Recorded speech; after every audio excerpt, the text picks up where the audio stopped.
गायक आशा भोसले का 92 साल की उम्र में निधन हो गया। इस खबर से पूरा देश शोक में डूबा हुआ है। लता मंगेशकर की छोटी बहन आशा भोसले ने न सिर्फ देश में बल्कि विदेशों में भी अपनी अलग पहचान बनाई थी।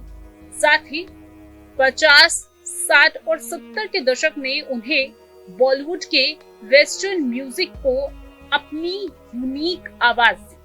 खास बात यह है कि जहां उस जमाने में लता मंगेशकर सबसे महंगी सिंगर थी, वहीं दूसरी ओर आशा भोसले बड़ी बहन की फीस का 20% लेकर भी गीत को अपनी आवाज दे दिया करती थी। उसके बाद भी वो देश की 5वीं सबसे अमीर फीमेल सिंगर बनी। वो सिर्फ सिंगर ही नहीं बल्कि वह काफी अच्छी बिजनेस वुमेन भी थी। उन्होंने अपने कारोबार को कई देशों में फैलाया हुआ था, जिसकी वजह से उनकी नेटवर्थ भी काफी ज्यादा थी। आइए आपको भी बताते हैं कि आखिर आशा भोसले अपने पीछे कितनी दौलत छोड़कर गई है। ये कोई राज नहीं है कि बॉलीवुड सिंगर के सुनहरे दौर के ज्यादा समय में इस इंडस्ट्री पर लता मंगेशकर की जादुई मौजूदगी का ही दबदबा रहा। 1950 और 60 के दशक के दौर शरारा गाने वाली आशा भोसले को अक्सर मुश्किल हालातों का सामना करना पड़ा था। उन्हें काम तो खूब मिल रहा था, लेकिन मेहनत ताने में जमीन आसमान का फर्क था।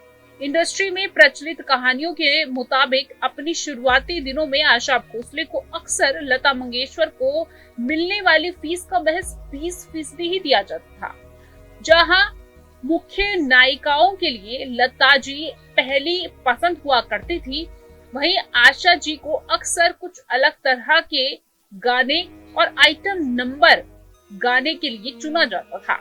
हालांकि आशा ताई ने इसी बात को अपनी खासियत बना लिया और खासकर कि इंडस्ट्री में अपनी एक ऐसी अलग पहचान बनाई जिसकी जगह आज भी कोई नहीं ले सका।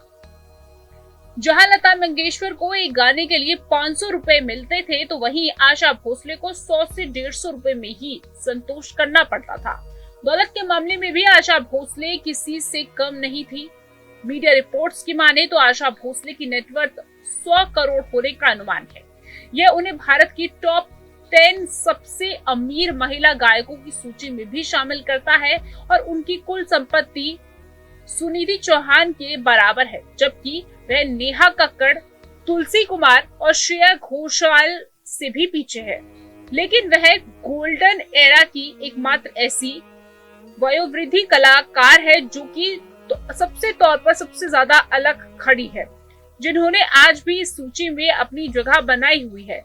उनकी आय का मुख्य स्रोत उनकी रेस्टोरेंट चेन है, जिसके outlets Dubai, Abu Dhabi, Bahrain, Kuwait और यूके में है।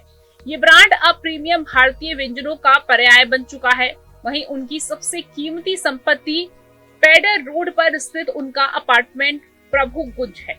मुंबई और पुणे में भी उनकी कुछ प्रॉपर्टी है। हालांकि इन सभी आर्थिक उपलब्धियों के अलावा आशा भोसले की सबसे बड़ी विरासत विभिन्न भाषाओं में गाए गए उनके 12,000 से भी ज्यादा गाने हैं। टीम न्यूज़ प्ले अब से डीडी फ्री डिश की चैनल नंबर 57 पर देखिए न्यूज नेशन।